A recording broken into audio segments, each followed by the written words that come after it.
Livro A Conjuração Anticristã, Monsenhor Henri de Lassus. Capítulo 29. Corrupção das ideias.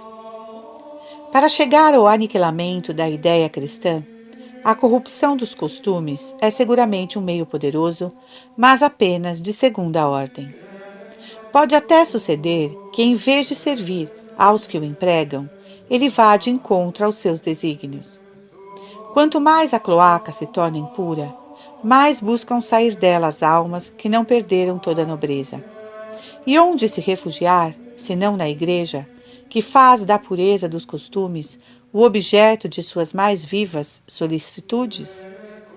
Não foi na cidade mais corrompida do Império Romano, em Corinto, que São Paulo pôde, em menos de 2 anos, fundar uma de suas mais belas igrejas?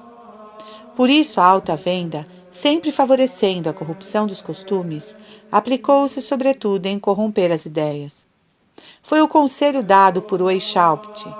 A grande arte para tornar infalível qualquer revolução é iluminar os povos, isto é, levar insensivelmente a opinião pública a desejar, a querer, a exigir as mudanças que constituem o objeto da revolução pretendida. E acrescentava: quando o objeto desse desejo é uma revolução universal, todos os membros dessas sociedades, que tendem ao mesmo fim, apoiam-se uns nos outros, devem procurar dominar invisivelmente e sem aparência de meios violentos, não a porção mais eminente, nem a menos distinguida de um só povo, mas os homens de todo estado, de toda natureza, de toda religião. Soprar por toda parte o mesmo espírito, no maior silêncio e com toda a atividade possível, dirigir todos os homens esparsos sobre a face da terra para o mesmo objetivo. É na intimidade das sociedades secretas que se deve saber preparar a opinião. Esse programa é ainda seguido ponto por ponto. O desejo das sociedades secretas é sempre uma revolução universal. Uma revolução que abarque o mundo inteiro e que possa transformar todas as coisas, atacando-as no fundamento sobre o qual repousam, a civilização. Destruir a civilização cristã para estabelecer sobre suas ruínas a civilização humanitária, a civilização maçônica. O meio sempre empregado para tornar esta revolução infalível é iluminar os povos.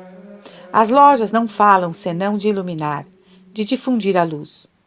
Sua principal ocupação é a sugestão. Por aí elas conduzem insensivelmente a opinião pública a desejar, a querer, a exigir as mudanças que devem trazer a revolução desejada e torná-la infalível. É na intimidade das sociedades secretas, diz Weishaupt, que se deve preparar a opinião pública. É aí que ela é construída antes de ser divulgada fora. Importa, pois, ver de perto e estudar, nos seus detalhes, a máquina maçônica montada para construir a opinião. Ela é admirável tanto quanto uma coisa má pode sê-lo, uma coisa criada para produzir o mal, e um mal dessa envergadura. Inicialmente, os sofismas são difundidos nas lojas com um aspecto que os torna sedutores, com a cor que lhes dá a aparência da verdade que deve produzir o bem. Porque não se deve imaginar que no fim do século XVIII se tenha dito nas lojas, aos aprendizes e mesmo aos mestres: ireis trabalhar conosco na derrubada da monarquia, na expropriação e no extermínio do clero e da nobreza. Faziam-nos ver as desordens introduzidas na sociedade pelas cortes dos séculos e faziam-nos desejar o seu desaparecimento, e mostrando-lhes um ideal de sociedade perfeita na igualdade substituída à hierarquia.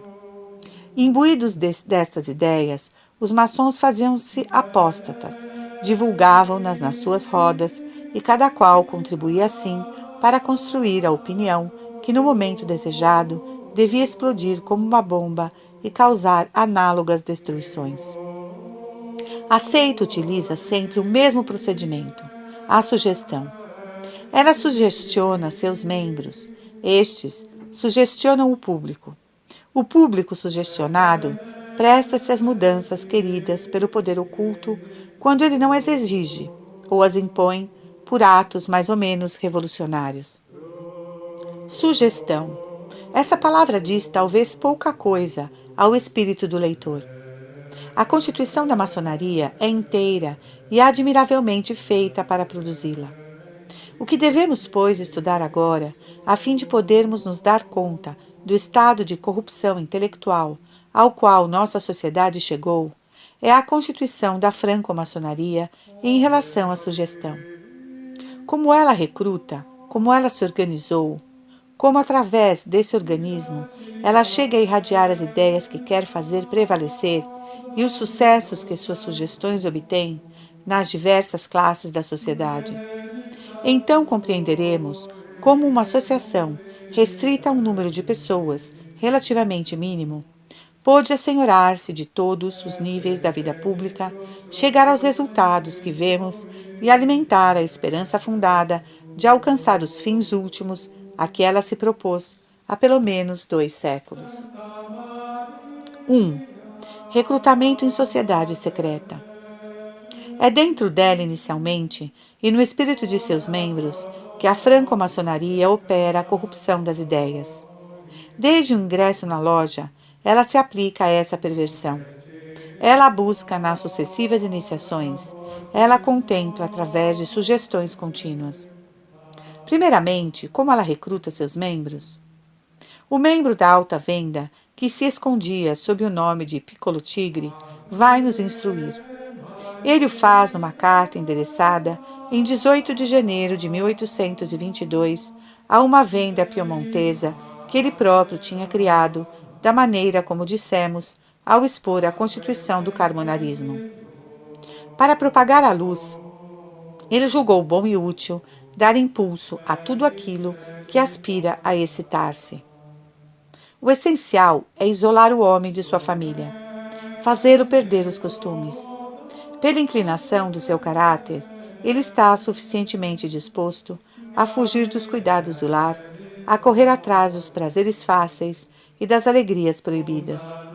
Ele gosta das longas conversas do café, da ociosidade dos espetáculos. Seduzi-o, liberai-o, conferi-lhe alguma importância, ensinai-o a enfastiar-se de seus trabalhos cotidianos e, através dessa artimanha, após o terdes separado de sua mulher e de seus filhos, e de lhe terdes mostrado como são penosos todos os deveres, inculcar-lhe-eis o desejo de uma outra existência. Quando tiverdes introduzido em algumas almas o desgosto pela família e pela religião, um vai quase sempre atrás do outro, deixai escapar algumas palavras que provoquem o desejo de ser afiliado da loja mais próxima. Essa vaidade do habitante da cidade e do burguês de se entregarem à franco-maçonaria tem algo de tão universal que fico sempre em êxtase diante da estupidez humana. Espanto-me em não ver todo mundo bater à porta de todos os veneráveis, pedindo a esses cavalheiros a honra de serem um dos operários escolhidos para a reconstrução do Templo de Salomão. O prestígio do desconhecido exerce sobre os homens um tal poder que eles se preparam com temor para as fantasmagóricas provas da iniciação e do banquete fraterno. Julgar-se membro de uma loja, sentir-se, excetuados sua mulher e seus filhos, chamado a guardar um segredo que jamais lhe será confiado, é para certas naturezas uma voluptuosidade, uma ambição. A franco-maçonaria, que não é senão a antessala de sociedades mais secretas, tais como o carbonarismo, tem ela própria suas antessalas, nas quais ela procura os desgostosos com a família, os vaidosos, os rebeldes, para convidá-los a entrar no seu seio.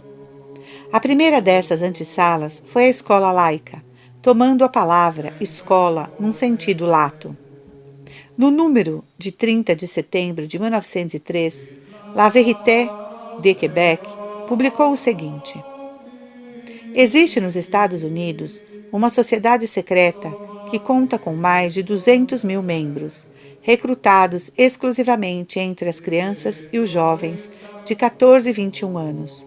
Suas ramificações estendem-se ao Canadá, ao México e ao mundo inteiro. Ela tem seu rito, seu alfabeto secreto, suas insígnias, seus graus, suas senhas, numa palavra, todo o equipamento de seitas maçônicas. Essa sociedade denomina-se The Common Men of America. Nossos colégios clássicos, diz La Vérité, nossas academias não estão ao abrigo do trabalho feito por esses Common Men para aliciar seus alunos.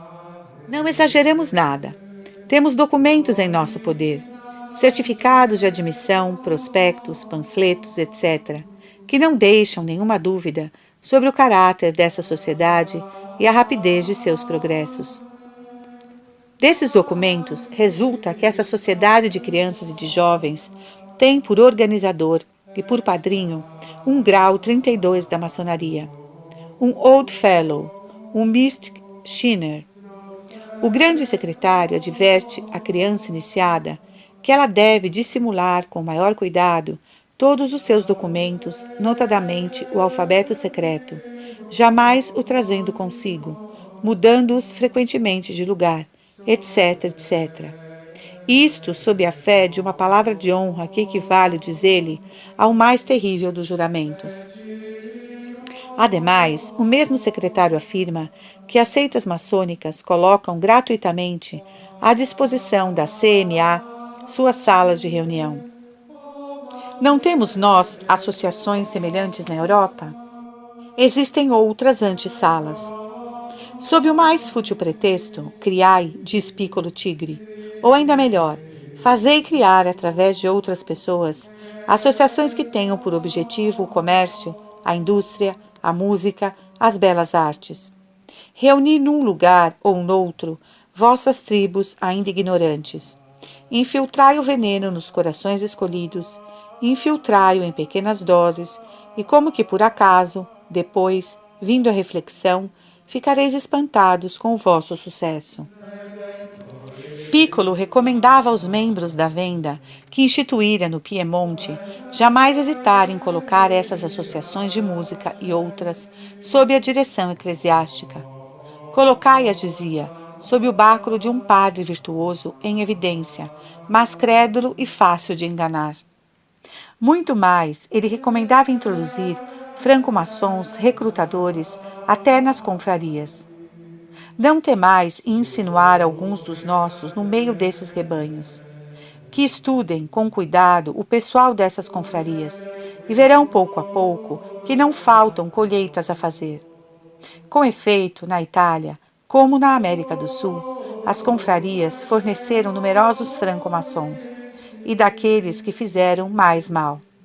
Essas recomendações não devem escapar aos eclesiásticos encarregados da direção dos patronatos e dos círculos, menos ainda àqueles que, por eles próprios, ou sob a influência de certas sugestões, organizam sociedades de música, de ginástica, etc.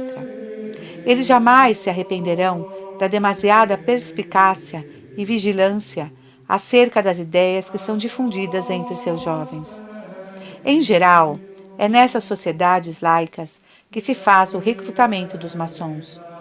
O irmão Bourget, no Congresso das Lojas do Nordeste em Rouen, recomendava aos irmãos que se insinuassem no maior número possível de sociedades.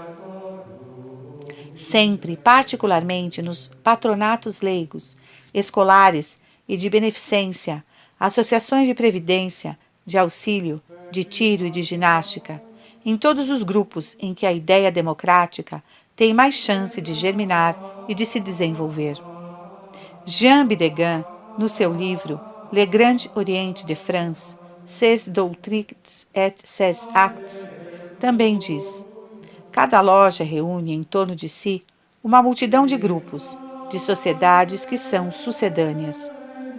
E ele mostra a atividade que o delegado da franco-maçonaria sabe desenvolver junto a essas sociedades. O cidadão que é franco-maçom organizará às 10 horas da noite, para as 8 horas da manhã do dia seguinte, a Universidade Popular. Liberará às 11 horas, na sessão da Liga dos Direitos do Homem, e bradará às 2 horas da tarde, no Grupo do Livre Pensamento. Os franco-maçons são os maîtres jacques da democracia. No terceiro Congresso das Lojas do Leste, que se realizou em julho de 1882, os maçons receberam estas instruções. Quando, sob a inspiração de uma loja, um núcleo de maçons, auxiliados por todos os amigos profanos, criar uma sociedade qualquer, não devem deixar a direção em mãos profanas. Muito pelo contrário, devem esforçar-se para manterem no conselho diretor dessa sociedade por eles criada um número de maçons que permaneçam como centro da ação operária e que, tendo a direção da sociedade nas mãos, continuem a encaminhá-la numa via conforme às aspirações maçônicas. Que força não terá a maçonaria sobre o mundo profano quando existir ao redor de cada loja uma coroa de sociedades cujos membros, 10 ou 15 vezes mais numerosos do que os maçons, receberem dos maçons a inspiração e o objetivo e unirem seus esforços aos nossos para a grande obra que perseguimos. Todavia, na Convenção de 1898, o relator da Comissão dos Propósitos fazia esta recomendação: não se deve deixar ver nesta obra a mão da franco-maçonaria. A franco-maçonaria, pois, tem emissários através dos quais não somente recruta seus novos membros, mas também sopra seu espírito nessa multidão de associações que ela cria ou no seio das quais pôde se introduzir. Por intermédio deles, ela imprime a essas associações suas diretrizes e as faz concorrer, sem que elas suspeitem, para o seu plano de descristianização. É por esta plenitude de organização, diz o irmão Goblet d'Alviela, que a maçonaria está em condições de rivalizar com sua grande inimiga, a Igreja de Roma. Waldeck Rousseau, falando das congregações religiosas, quis fazer ver nelas um substrato de influências ocultas, hoje visível. Impossível melhor caracterizar a ação que a franco-maçonaria exerce sobre a sociedade através desta plenitude de organização que coloca nas mãos de alguns chefes desconhecidos a direção não somente de todas as lojas do mundo, mas também a dessa multidão de associações que aceita soube estabelecer ao seu redor, que ela inspira ou que ela recruta. Essas sociedades não fornecem senão burgueses. A maçonaria recebe-os de bom grado, mas não pode se contentar com isso.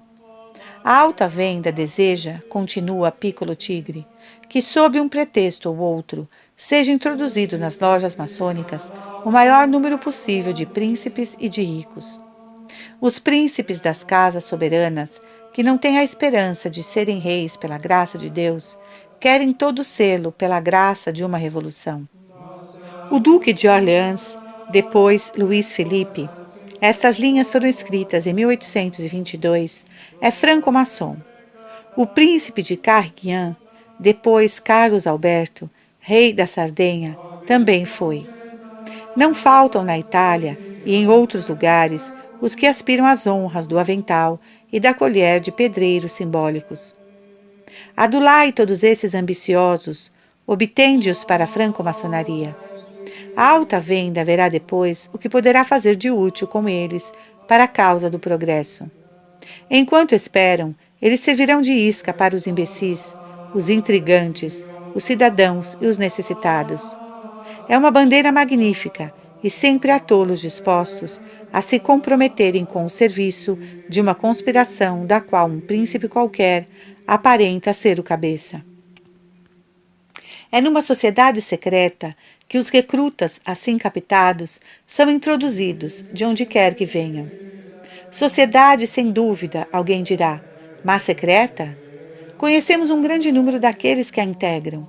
Seus nomes enchem os grossos volumes que acaba de ser publicado. Conhecemos seus lugares de reunião, as lojas. Conhecemos a data de sua Assembleia Geral anual, a convenção, e as atas de suas sessões são publicadas. E não obstante, apesar dessa notoriedade e dessa publicidade, a franco-maçonaria é verdadeiramente uma sociedade secreta e a mais secreta das sociedades que existem atualmente no mundo. Como assim? Copan Albancelli vai explicar-nos. Devemos, diz ele, considerar como sociedade secreta, sobretudo aquela que esconde seu objetivo. Quando os homens se reúnem, é sempre em vista de um objetivo que lhes é proposto. Se eles acreditam que esse objetivo não pode acarretar suspeita para ninguém, eles o declaram francamente, e sua sociedade não é qualificada como secreta. Mas, quando os homens se constituem em sociedade para um objetivo que eles sentem que vai prejudicar interesses ou ferir convicções, que vai colocá-los em oposição a um estado de espírito ou a um estado de coisas reinante, ou eles declaram em voz alta o objetivo de sua associação, pouco importando que possa seguir-se a isto, ou adotam meios para que o público ignore esse objetivo, esse intuito, esse fim, e imagine um outro diverso daquele que realmente eles têm. A associação assim constituída será essencialmente secreta. Seremos obrigados a dizer: não sabemos por que esses homens se aproximaram uns dos outros e se reuniram, porque eles realizam assembleias. Não sabemos o que fazem, com que objetivo trabalham. Uma tal sociedade seria secreta, ainda mesmo quando ela não ocultasse sua existência. A existência de uma sociedade que se esconde acaba sempre por ser conhecida, quaisquer que sejam os meios que ela adote para se subtrair aos olhos do público e da polícia. Mas mesmo que se manifeste, uma sociedade pode ter uma finalidade oculta, um segredo que será tanto melhor guardado quanto não for confiado a todos os seus aderentes. Tal é a franco-maçonaria. Ela chamou a si o mistério, ela se envolveu nele. Para ela, era necessidade, porque ela se propunha uma luta contra a ordem de coisas existentes. Se ela não lutasse contra essa ordem de coisas, ela não se esconderia. Ela é uma conspiração, um complô, um estado permanente. Em outras palavras, um organismo de guerra contra a sociedade tal como ela está constituída. Há cerca de 2 séculos, a franco-maçonaria estabeleceu suas lojas em toda a França e mesmo em toda a Europa. Ora, discute-se permanentemente acerca do objetivo dessa associação. Ela ofereceu 36, diferentes segundo os tempos e lugares, modificando mesmo seus estatutos segundo a oportunidade e as necessidades do momento. Ainda atualmente, seus aderentes não concordam em ser interrogados, e sobretudo eles não concordariam que se pudesse colocar face a face os franco-maçons de todos os países do mundo ou todos os francos maçons franceses que existiram durante esses 2 séculos. Se os fundadores da associação ou os seus chefes atuais tivessem dado a conhecer a seus associados o verdadeiro objetivo, nós não teríamos que verificar assim as contradições entre as declarações de uns e de outros. A franco-maçonaria não esconde apenas seu fim. Ela não diz quem foram seus fundadores, qual é a sua organização. Ela oculta seus modos de ação. Procura enganar-nos acerca do caráter da obra que realizou até aqui. Começamos a penetrar em tudo isso, não porque ela esteja tirando seus véus, mas por causa da observação a que ela está submetida agora. No que lhe diz respeito, ela continua a se encobrir de véus, véus não somente espessos, mas soberanamente enganadores. A franco-maçonaria é mentira em todo o seu ser e em toda a sua ação, diz Copan Albancelli. Nada manifesta melhor sua filiação. Nosso Senhor disse a Satanás: quando ele mente, fala de si mesmo, porque ele é mentiroso e o pai da mentira. Está exatamente aí o que é próprio da franco-maçonaria. De sorte que se lhe pode aplicar o que nosso Senhor dizia aos judeus: o pai do qual proviestes é o diabo. Vossas mentiras denunciam vossa origem. Quereis realizar os desejos de vosso pai, e o meio que vos serve é aquele que ele emprega. Uma sociedade que existe há séculos precisou e precisa recrutar. Para recrutar, é preciso apresentar aos que são solicitados um motivo de adesão, um fim a alcançar através de uma comunhão de esforços. Mas se o fim que se lhe propõe é de tal natureza que não pode ser mostrado, é necessário apresentar um outro, de onde a mentira mesmo, para os que aderem a essa sociedade. Essa mesma necessidade impõe-se em relação ao mundo, no meio do qual a sociedade secreta se encontra, se reúne e age. Daí, essa contínua diversidade de atitudes e de declarações, das quais a história da franco-maçonaria está repleta. Nos seus primórdios, ela se declarou religiosa. Um dos primeiros que se declarou franco-maçom na França, o Cavaleiro de la Tierra, escreveu: Imaginai um homem temente a Deus, fiel ao seu príncipe, que dá a cada um o que lhe é devido, que não faz a ninguém o que não gostaria que fosse feito a ele próprio. Eis o maçom, eis seus mistérios, eis seu segredo. Após ter se dito religiosa, ela se declarou tolerante.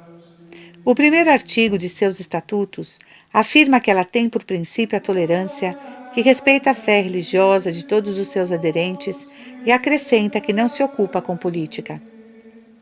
Eis como ela se exprime.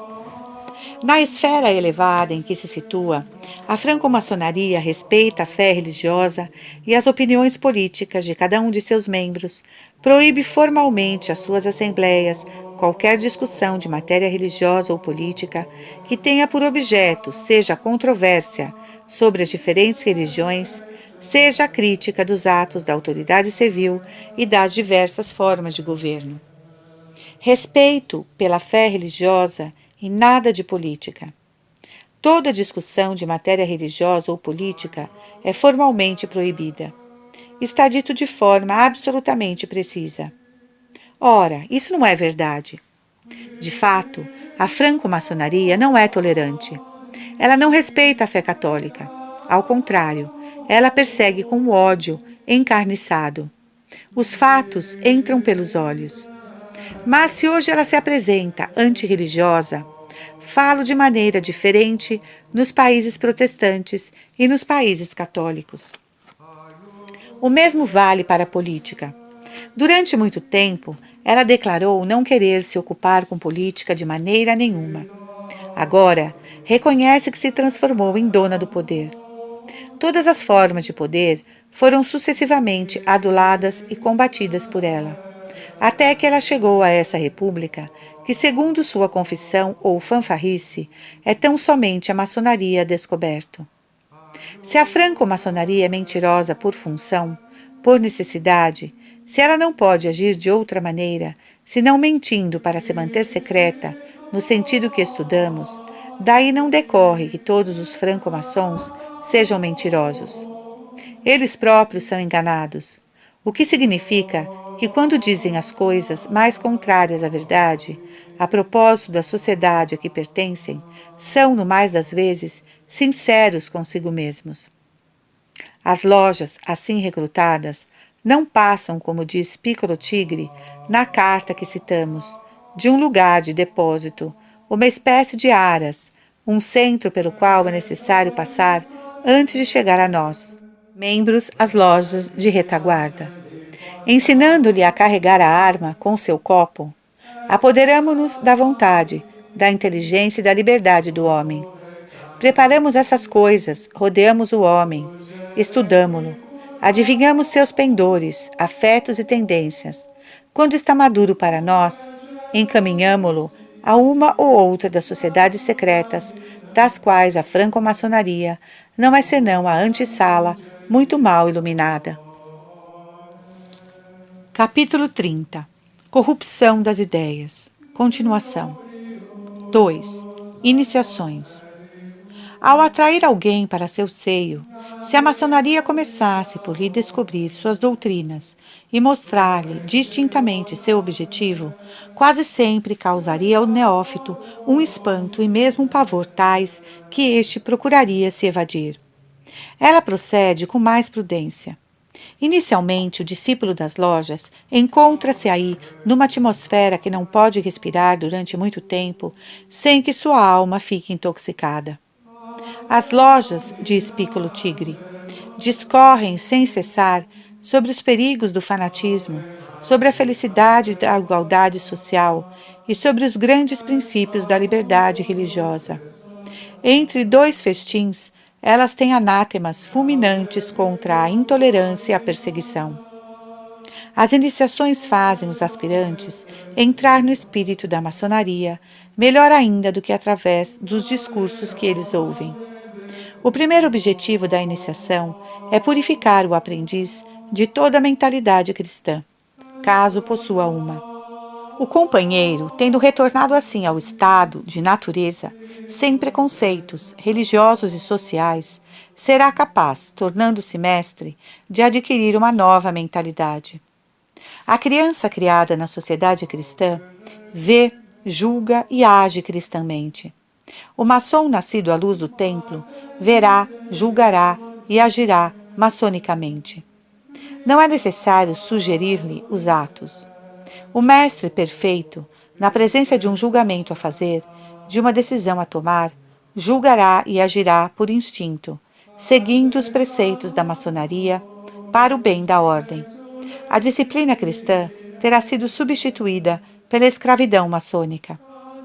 Desde os primeiros passos dados na associação, ela lhes diz que possui um segredo para obter a felicidade da humanidade e o soberano bem de seus membros, e que eles não podem chegar ao conhecimento desse segredo senão através de sucessivas iniciações. Essas iniciações são feitas através de cenas simbólicas, sabiamente graduadas. Numa comunicação confidencial, endereçada em 1º de março de 1902, pelo Grande Colégio dos Ritos, Supremo Conselho do Grande Oriente da França, aos conselhos filosóficos e aos capítulos da Federação, disse: nossos símbolos representam, antes de tudo, procedimentos de educação filosófica e, ao mesmo tempo, de união. Sob formas materiais, eles exprimem, por meio de emblemas, um certo número de verdades morais aceitas por todos os nossos adeptos e que é conveniente lembrar-lhes incessantemente, dirigindo-os simultaneamente ao seu bom senso e à sua razão. As oficinas superiores devem ser, de alguma maneira, como as escolas normais da ordem, escolas que devem se consagrar, antes de tudo, ao estudo da ciência maçônica. Seus membros irão, em seguida, levar para as lojas o que tiverem aprendido aí. Eles o farão com tato e prudência. Em cada iniciação, os candidatos são atentamente observados. Há os que se detêm nas aparências exteriores, que não procuram se dar conta de seus significados, penetrar no mistérios.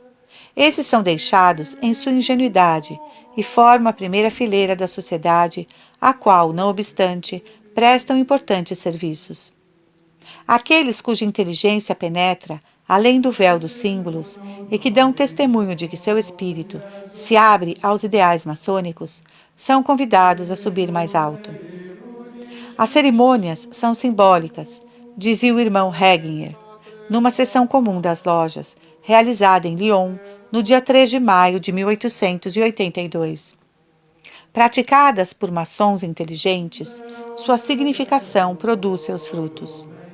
E no discurso de encerramento da Convenção de 1883 do Grande Oriente da França, o irmão Blatin também dizia: a franco-maçonaria, no seu simbolismo aperfeiçoado por uma longa tradição, e que ela ainda pode modernizar a seu bel prazer, sem ofender a sua própria ordem, possui a contrapartida salutar e o contraveneno do simbolismo religioso.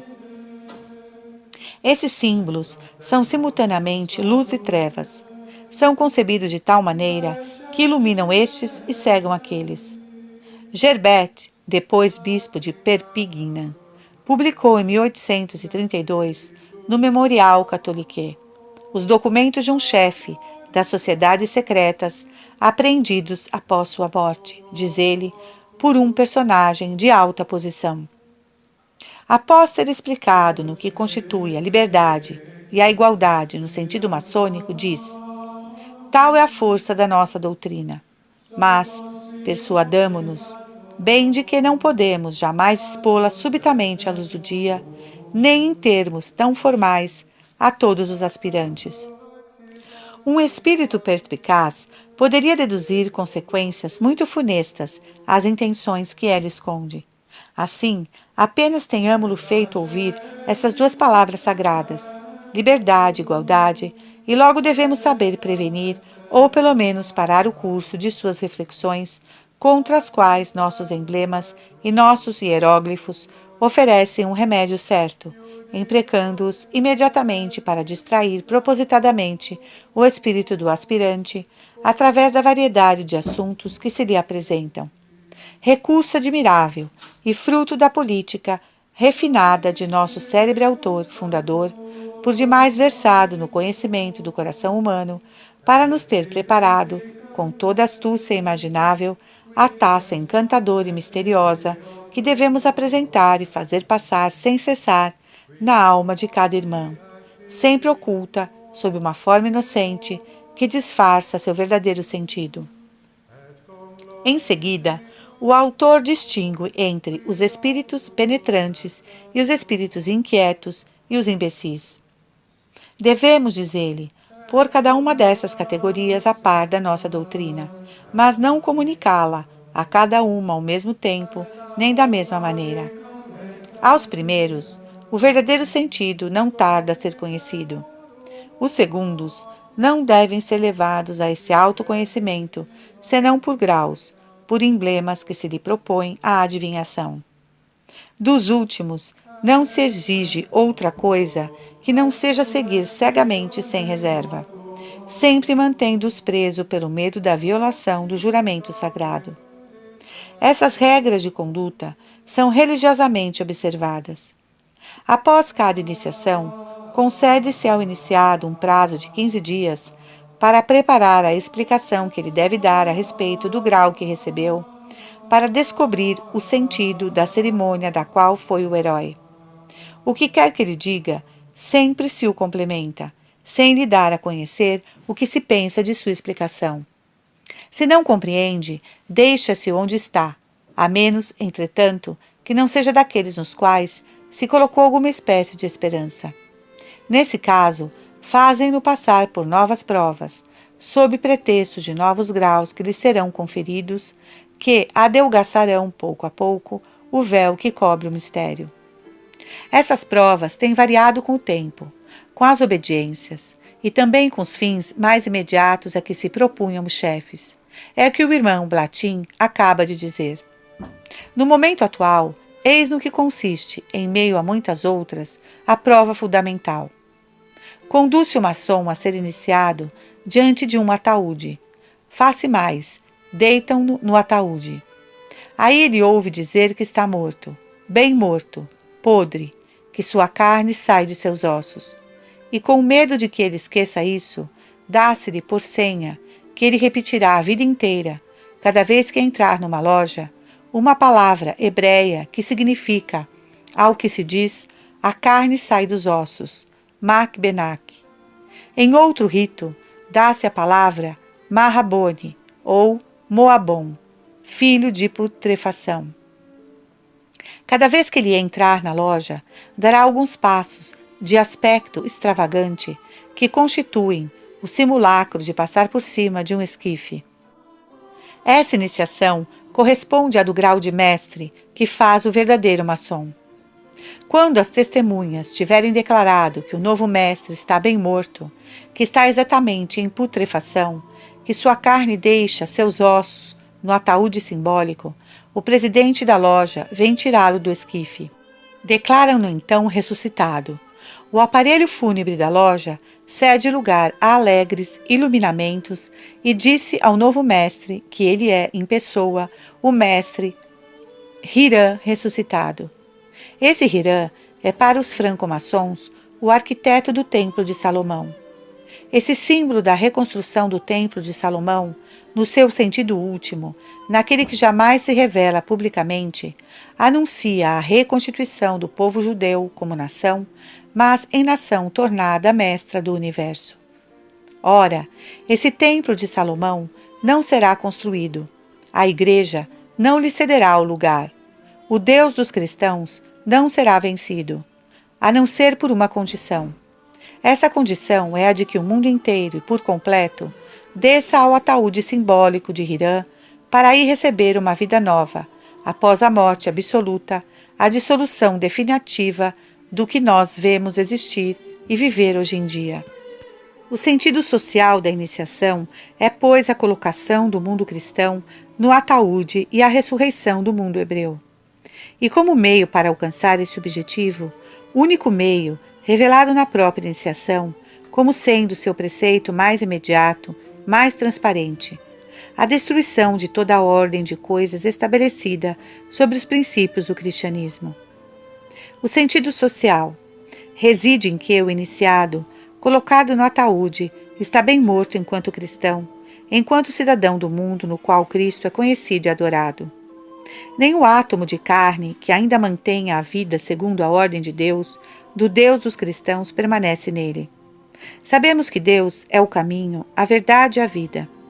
É nesse sentido que se declara ter o iniciado perdido a vida, tão realmente quanto a vida animal deixa um cadáver cuja carne se decompõe. O nome hebreu que se lhe dá ao ser levantado, ao ser festejada sua ressurreição, revela o mundo novo do qual se tornou cidadão, a nova civilização a cujo triunfo ele deve se dedicar. Aquele que compreende essas coisas é notado pelas lojas de retaguarda, nas quais o número, a composição e a missão assinalada a cada um variam segundo as circunstâncias, a marcha da revolução, os progressos obtidos na construção do templo. As lojas de retaguarda, estando assim compostas, emissários trazem no tempo oportuno as diretrizes e ordens do Conselho Central e Superior, ao mesmo tempo que se colocam em contatos constantes todos os grandes orientes. Esses emissários são quase todos judeus. Dá-se que o povo judeu encontra na sua organização nacional facilidades de que ninguém mais dispõe para desempenhar este papel.